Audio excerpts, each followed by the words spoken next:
네, 전국에 계신 경찰대 편입 수험생 여러분, 안녕하세요. 저는 도편사 편입논술학원 그리고 위드스타 편입학원에서 경찰대 편입 언어 논리를 강의하고 있는 김현수 선생님입니다.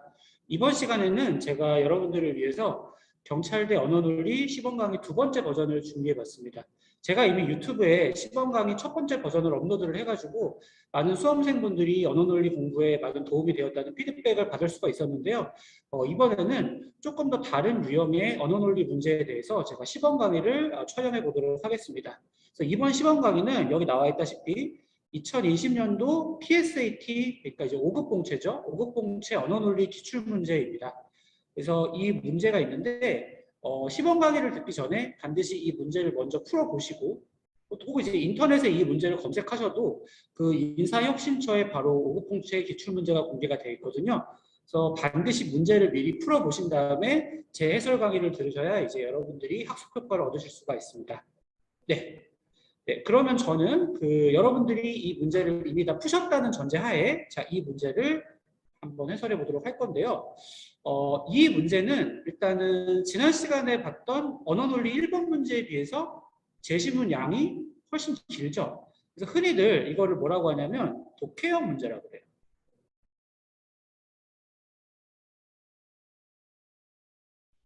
여러분들이 왜 이거를 독해형 문제라고 하는지에 대해서는 쉽게 아실 수가 있을 것 같아요. 그러니까 굉장히 길고 정보량이 많은 제시문을 정확하게 독해를 해가지고 그 답의 근거를 찾아야 되는 그런 이제 문제가 되는데, 문제는 이 독해형 문제를 풀 때 첫 번째 관건은 시간입니다. 왜냐하면은 이제 행정고시에서 시행되는 언어 논리 문제 같은 경우에도 굉장히 제한된 시간 안에 많은 문제를 풀어야 되기 때문에 빠른 시간 안에 문제를 푸는 것이 중요하고, 두 번째는 역시 정확성이죠. 그 빠른 속도로 정보의 그 진위 여부를 판단을 해가지고 선제랑 대조해서 풀어야 되는데, 이 정확성을 위해서는 반드시 여기서도 제가 강조하는 게 뭐냐면은 논리학적 사고가 필수적이다. 그래서 다시 말씀드리지만 경찰대 편입 1차 시험에 출제되는 과목은 그냥 언어가 아니라 언어 논리이기 때문에 언어로 된 텍스트의 내용을 얼마나 논리학적으로 잘 사고할 수 있는지가 중요한 평가 대상이라는 것을 꼭 기억해 주셨으면 좋겠습니다. 자, 그런 관점에서 그럼 한번 이제 저랑 같이 제시문을 읽어보면서 어떻게 텍스트의 내용을 논리학적으로 사고하는 것인지에 대해서 생각을 해봤으면 좋겠습니다. 자, 한번 읽어볼게요. 주제는 여러분들도 잘 알고 있는 그 미란다 원칙에 대한 내용이죠. 그런데 주의하실 게, 여러분들이 미란다 원칙에 대해서 어떠한 배경 지식을 알고 있다고 해서 그게 이 문제를 푸는데 전혀 도움이 되지 않습니다. 왜냐하면 미란다 원칙에 대해서 내가 알고 있던 내용이라고 하더라도 그것이 제시문에 없으면은 그래서 알 수 없는 정보가 돼요. 따라서 이 경우에는 반드시 제시문에서 주어진 정보만 가지고 답을 골라주셔야 합니다. 자, 한번 읽어보겠습니다. 수사기관이 피의자를 체포할 때 피의자에게 묵비권을 행사할 수 있고 불리한 진술을 하지 않을 권리가 있으며 변호사를 선임할 권리가 있음을 알려야 한다. 이를 미란다 원칙이라고 하는데, 이는 피의자로 기소되어 법정에서 미란다에 대한 재판을 통해 확립되었다. 자, 첫 번째 문장부터 굉장히 중요한 정보들을 제공을 하고 있죠. 저는 이제 여기서부터 기호화를 한번 해볼 거예요. 자, 미란다 원칙이라는 게 있는데, 자, 여러분, 미란다 원칙은 뭡니까? 수사기관이 피의자, 여러분, 자, 피의자라는 건 뭐죠? 수사기관으로부터 범죄 혐의를 받고 있다고 의심되는 사람을 피의자라고 그러죠. 범죄 피해를 당한 사람인 피해자랑 구분되는 거고요. 그 다음에 재판에 넘겨진, 검사가 이 사람은 정말 죄가 있다라고 해서 기소를 해서 재판에 넘겨진 피고인이랑도 구별되는, 이 사람은 현재 수사기관으로부터 범죄 혐의가 있다라고 받는 사람이다. 헷갈리시면 안 돼요. 피고인이랑도 다른 거고 피해자랑도 다른 것이다. 피해자한테 총 세 가지를 고지를 해야 됩니다. 첫 번째는 묵비권, 두 번째는 불리한 진술을 거부할 수 있다는 진술 거부권, 셋째는 변호사를 선임할 수 있다는 변호사 선임권.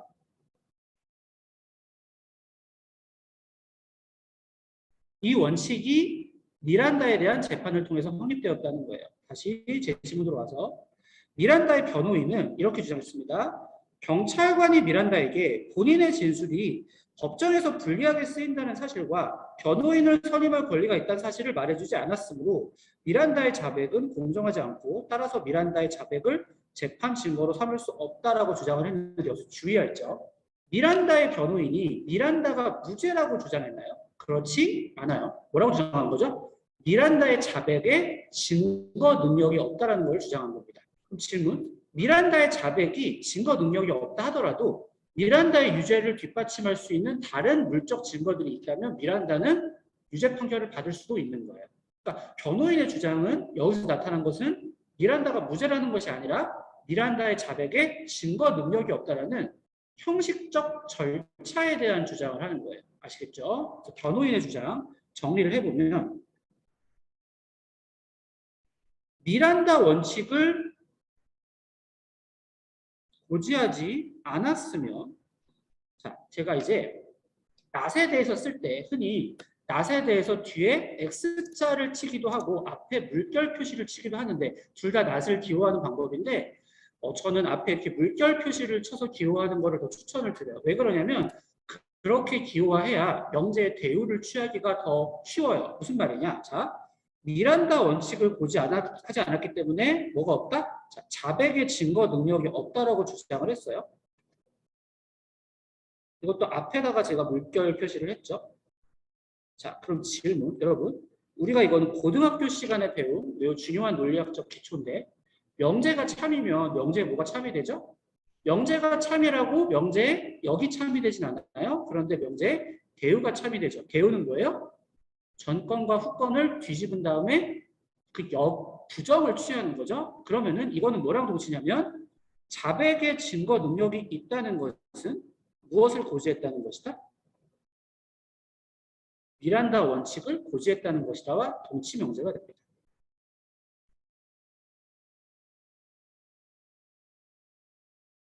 이거는 제시문에 직접적으로 진술되어 있는 증거는 아닌데 제시문에 있는 내용에 대해서 논리적 동치인 대우를 취해서 우리가 추론을 하는 거예요. 대우를 취해서 추론한 것이다. 여러분들이 항상 제시문의 내용을 조건문의 형태로 기호화를 한다면 그 조건문에 대해서 대우를 취한 것도 자연스럽게 참이라는 것을 꼭 기억해 주시면 좋겠습니다. 자, 계속해서 읽어보도록 할게요. 미국 연방대법원은 대법원에서 이러한 변호인의 주장을 인정했어요. 그래서 미란다가 자신에게 묵비권과 변호사 선임권을 갖고 있다는 사실을 안 상태에서 분별력 있게 자신의 권리를 포기하고 경찰관의 신문에 진술했어야 하므로 경찰관이 이러한 사실을 고지하였다는 것이 입증되지 않는 한 신문 결과만으로 얻어진 진술은 그에게 불리하게 사용될 수 없다고 판결되었다. 자, 대법원의 판결이 조금 까다롭게 서술이 되었는데 이거를 잘 기호화를 해봐야 됩니다. 대법원의 판결은 이렇습니다. 단순히 미란다 원칙을 고지했을 뿐만 아니라 고지했다는 것이 무엇되지 않는 한 입증되지 않는 한 자백은 증거 능력이 없다. 즉 이렇게 기호할 수 있어요. 미란다 원칙의 고지가 입증되지 않는다면 뭐가 없다? 자백의 증거 능력이 없다. 자, 역시 마찬가지로 이것에 대해서도 뭐를 취할 수 있습니까? 대우명제를 취하면 어떻게 되죠? 대법원의 입장에 따르면 자백의 증거 능력이 있다는 것은 무엇을 의미한다? 미란다 원칙의 고지가 입증되었다는 것을 의미한다.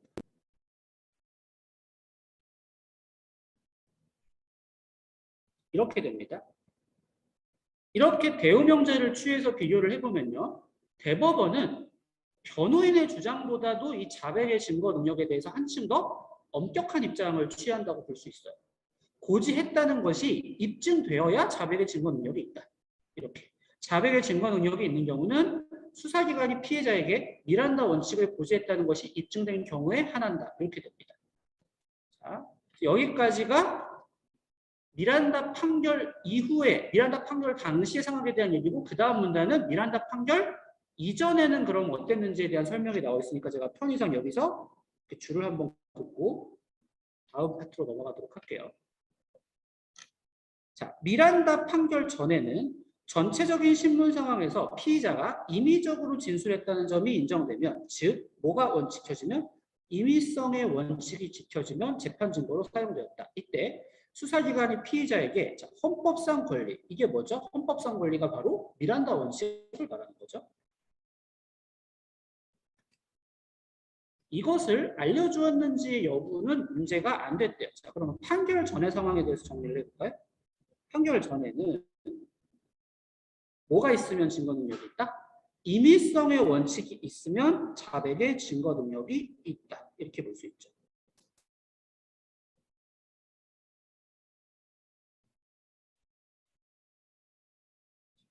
자, 그럼 여기에 대해서도 똑같이 대우명제를 취할 수 있어요.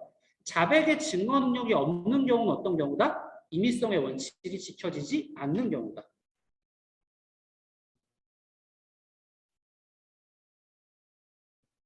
이렇게 됩니다.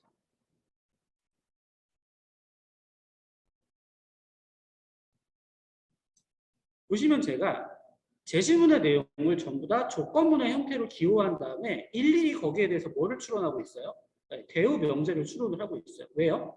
대우 명제를 추론한 내용이 선지 판단에서 중요하게 사용될 수밖에 없기 때문이에요. 이러한 추론을 하기 위해서 당연히 뭐가 필요하겠어요? 논리학적 기초 소양, 기초 지식이 필요한 거예요. 그래서 시험 과목명이 언어, 논리인 겁니다. 자, 계속해서 판단을 해봅시다. 경찰관이 고문과 같은 가혹행위로 받아낸 자백은 효력이 없지만 회유나 압력을 행사했더라도 제때 음식을 주고 밤에 잠을 자게 하면서 받아낸 자백은 전체적인 상황이 강압적이지 않다면 증거로 인정되었다. 이렇게 돼 있어요. 그런데 이러한 기준은 사건마다 다르게 적용되었으므로, 왜 다르게 적용되었을까요? 임의적인 상황이니까.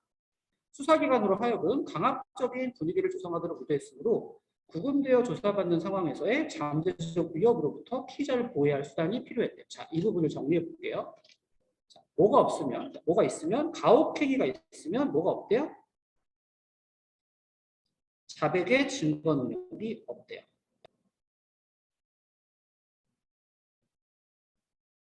자, 여기에 대해서 똑같이 대우명제 취할 수 있습니다. 자백의 증거 능력이 있는 상황은 그럼 어떤 상황이다? 가혹행위가 없는 상황이다. 바로 취할 수 있습니다.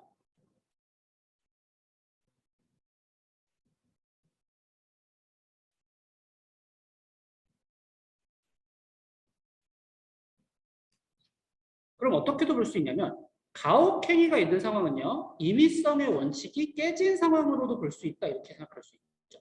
가혹행위가 있는 상황은 임의성의 원칙이 깨진 상황으로 볼 수 있다는 추론이 가능해요. 자, 뭐가 아니라면 전체적인 상황이 강압적이지 않다.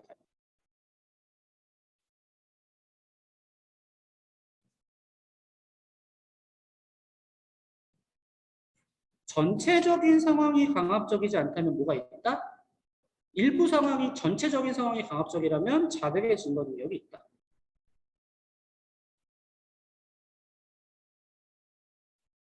자, 그러면은 또 이거 마찬가지로 이제 여러분도 할 수 있겠죠? 대우명제 취하면 뭐가 되죠? 그쵸? 자백의 증거 능력이 있는 경우는 잔이죠? 자백의 증거 능력이 없는 경우는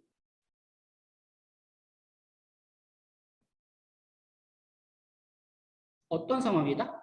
전체적인 상황이 강압적인 경우이다.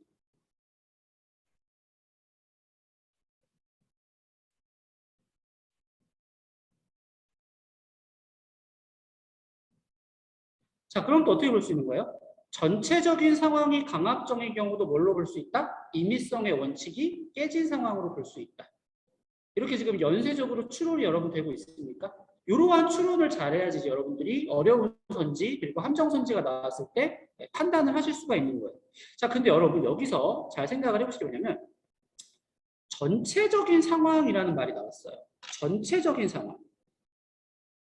부분과 전체에 대한 표현, 이걸 이제 양화사라 그러는데 전체를 나타내는 것을 보편 양화사라고 그러고 일부를 나타내는 것을 존재 양화사라고 해요. 뭐 그런 용어가 중요한 건 아니고 여러분 전체의 부정은 뭐죠? 전체의 부정은 일부죠. 그러면은 여기서 어떻게 이해할 수 있는 거냐면 일부 상황이 강압적인 거는 전체적인 상황이 강압적이지 않은 거예요. 왜냐하면 전체 부정이 일부기 때문에 여기서 우리가 무엇까지도 추론을 할 수 있냐면 일부 상황이 강압적이어도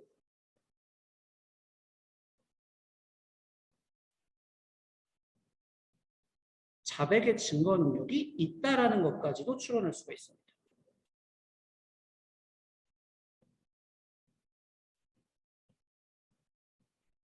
이거는 제시문에서 일부 상황이 강압적이면 자백의 증거 능력이 있다라는 명시적인 근거가 없어요. 그런데 추론할 수가 있어요. 왜죠? 논리학적으로 전체의 부정이 일부이기 때문에 추론을 할 수가 있는 겁니다. 이게 이제 선지를 판단하는 굉장히 중요한 근거가 돼요. 이런 식으로 이거 독해형 문제라고 하더라도 그냥 내가 단순히 글을 잘 읽고 이해한다 이게 아니라 글의 내용을 정확하게 논리적으로 기여해서 논리적으로 판단할 수 있느냐가 중요한 거예요. 그 다시 말씀을 드리지만 시험 과목 이름이 언어 논리이다. 그래서 언어 논리라는 성격을 보여주는 굉장히 중요한 문제인 거죠. 다시 앞으로 가서 이제 결론입니다. 수사 절차는 본질적으로 강제성을 띠기 때문에 수사기관과 피의자 사이, 다시 피의자죠. 힘의 균형은 이루어지기 어렵다. 이런 상황에서 미란다 판결이 제시한 원칙은 어떻다? 수사 절차에서 수사기관과 피의자가 대등한 지위에서 법적 다툼을 해야 한다는 원칙을 구현하는 첫 출발이었다.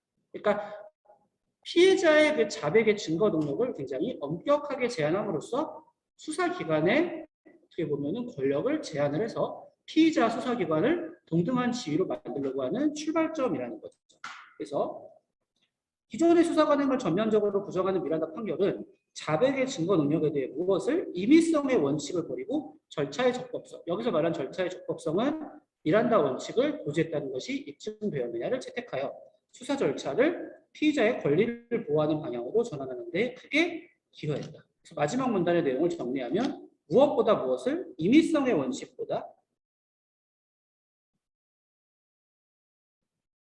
무엇을 우선시하여 절차의 적법성을 우선시하여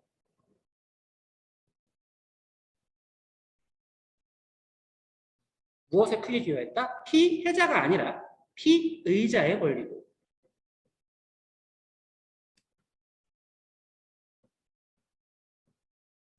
범죄 혐의를 받고 있다라고 의심받고 있는 피의자. 왜 그러냐면 피의자는 아직 확정 판결을 받은 사람이 아니기 때문에 판사로부터 죄를 지었다는 확정 판결을 받지 않았기 때문에 그전까지는 뭐가 적용이 되죠? 무죄 추정의 원칙이 적용이 돼야 되고 실제로도 무죄로 추정이 돼야 돼요. 그렇기 위해서는 무죄로 추정되는 사람을 당연히 수사기관이 경찰과 검사와 대등한 위치에서 싸울 수 있도록 제도적 장치를 만들 필요가 있었던 것이고 그 시발점이 미란다 원칙이 되었다라고 하는 내용이에요. 자, 이러한 내용이 굉장히 논리학적으로 명제와 그다음 명제 대요라는 형태로 이렇게 엄밀하게 표현될 수 있다. 이게 우연이 아니라 실제로 출제자가 정보를 이런 식으로 판단하도록 설계한 문제라는 것을 알 수가 있습니다. 자, 그러면 이러한 정보 처리를 바탕으로 우리가 이제 선지를 판단을 해볼게요. 여러분 다시 말씀을 드리지만 선지를 판단하실 때에는 절대로 내가 알고 있는 배경 지식을 개입시키면 안 되고 제시문에 있거나 제시문에서 논리적으로 추론할 수 있는 내용만을 판단 근거로 해야 합니다. 자, 1번 선지부터 보겠습니다. 1번.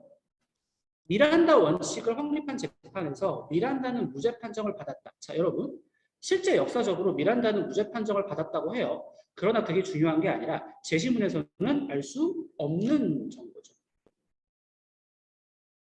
왜냐하면 변호인의 주장이나 연방대법원의 판결이나 미란다의 자백을 증거 능력으로 사용할 수 없다는 것이지 그래서 미란다가 유죄인지 무죄인지에 대해서는 제시문에 정보가 없어요. 그래서 이런 것들을 함부로 맞다라고 체크하시면 안 됩니다. 2번, 이게 헷갈리죠? 미란다 판결은 피해자의 권리에 있어 임의성의 원칙보다는 절차적 적법성이 중시되어야 한다는 점을 부각시켰다. 맞는 거 아닌가? 자, 말장난이죠? 피해자가 아니라 뭐라고 바꿔야 돼요? 피의자라고 바꿔야 되죠. 범죄를 당한 피해자가 아니라 범죄 혐의를 받고 있다고 의심받는 사람의 권리에 있어서 임의성보다 절차의 적법성을 우선시한 거예요. 그래서 2번은 하나 때문에 틀렸습니다. 이런 장난도 언어 논리 문제에서 많이 쳐요. 그래서 신중하게 판단해야 됩니다. 3번. 미란다 판결은 법원이 수사기관이 행하는 고문과 같은 가혹행위에 대해 수사기관의 법적 책임을 묻는 시초라 그랬는데 시초라는 거는 뭐예요? 미란다 판결을 통해서 비로소 수사기관의 가혹행위에 대해서 책임을 물을 수 있다는 거잖아요. 근데 여러분, 일단 글을 보면 미란다 판결 이전에서도 고문과 같은 고문을 통해 얻어진 자백은 증거 능력이 없었어요. 그 다음 미란다 판결 통해서 미란다 판결 이전에도 수사기관이 고문을 했을 때 어떠한 법적 책임을 물었다는 내용이 제시문에 있어요? 없어요? 없어요. 그래서 얘도 마찬가지로 알 수 없는 정보입니다. 제시문에서. 그러니까 선지는요, 크게 두 가지로 구분된다고 보시면 돼요. 오답 선지는 첫 번째는 틀린 정보가 있고요. 두 번째는 제시문에서 알 수 없는 정보가 있어요. 그러니까 여러분들이 오답 선지를 분석할 때에도 이게 틀린 선지인지 아니면은 알 수 없는 선지인지를 정확하게 구분을 해야 돼요. 왜냐하면은 틀린 선지인데 여러분들이 만약에 알 수 없는 선지라고 판단하잖아요. 그 문제를 변형하게 되면은 다음에 틀릴 수 있습니다. 틀린 선지와 알 수 없는 선지의 구분이 매우 중요합니다. 그 다음 4번. 이게 바로 아까의 어떤 대우와 정확한 동치죠. 미란다 판결 전에는 수사 과정에서 강압적인 요소가 있었더라도 피의자가 인위적으로 진술한 자백의 증거 능력이 인정될 수 있었다. 우리가 아까 했던 대우 명제에 고스란히 나오죠. 어떤 부분이에요? 바로 이 추론이 정확하게 뭘로 만들어졌습니까? 정답 선지로 만들어졌습니다. 여러분 만약에 논리학 공부 안 한 사람이 4번 선지를 보면 이런 말 없는데라고 넘길 수 있는 거예요. 4번은 정확하게 제가 형광펜 친 이 문장으로부터 논리적으로 추론이 될 수 있는 문장이에요. 바로 이거죠. 요거를 그대로 뭐 한 거예요? 그대로 얘를 논리적으로 패러프라이징 합니다. 이걸 여러분들이 논리적으로 바로 판단할 수가 있어야 되는 거예요. 4번은 정답입니다. 5번. 미란다 판결에서 연방대법원은 피의자가 변호사 선임권이나 묵비권을 알고 있었다면 경찰관이 이를 고지하지 않아도 피의자의 자백은 효력이 있다라고 판단하였다. 자, 이게 좀 헷갈릴 수 있는데 기억해 볼까요? 경찰관이 고지하지 않아도 뭐예요? 미란다 원칙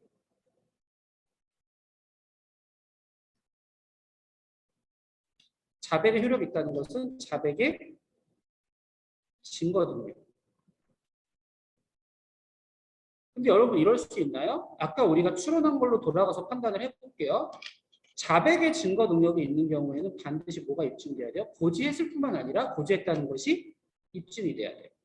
근데 5번 선지는 뭐라고 말하고 있어요? 입증은커녕 고지가 없어도 자백의 증거 능력이 있을 수 없다라면 우리가 추론한 것과 정반대의 내용이니까 아니다. 5번 선지는 이거는 틀린 정보이다. 자, 2번 선지와 5번 선지는 뭐라고? 얘는 틀린 정보고요. 1번 선지와 3번 선지는 제시문에서 알 수 없는 정보고요.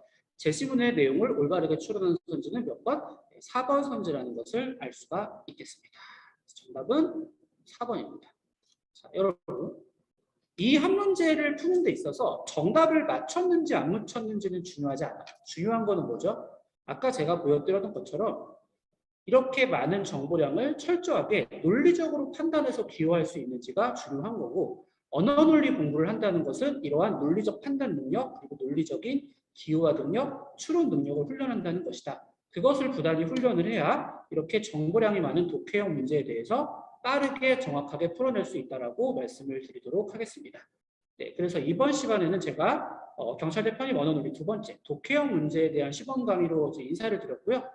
기회가 주어진다면 또 다른 형태의 문제에 대해서도 이렇게 시범 강의로 수험생 여러분들에게 유용한 컨텐츠를 드릴 수 있도록 하겠습니다. 네, 그럼 오늘 시범 강의는 여기까지 하도록 하겠고요. 저는 독편사 편입문술학원 그리고 위스타 편입학원에서 경찰대 편입 언어 논리 강의를 하고 있는 김현수 선생님이었습니다. 네, 경찰대 편입 여러분 시청해 주셔서 감사합니다.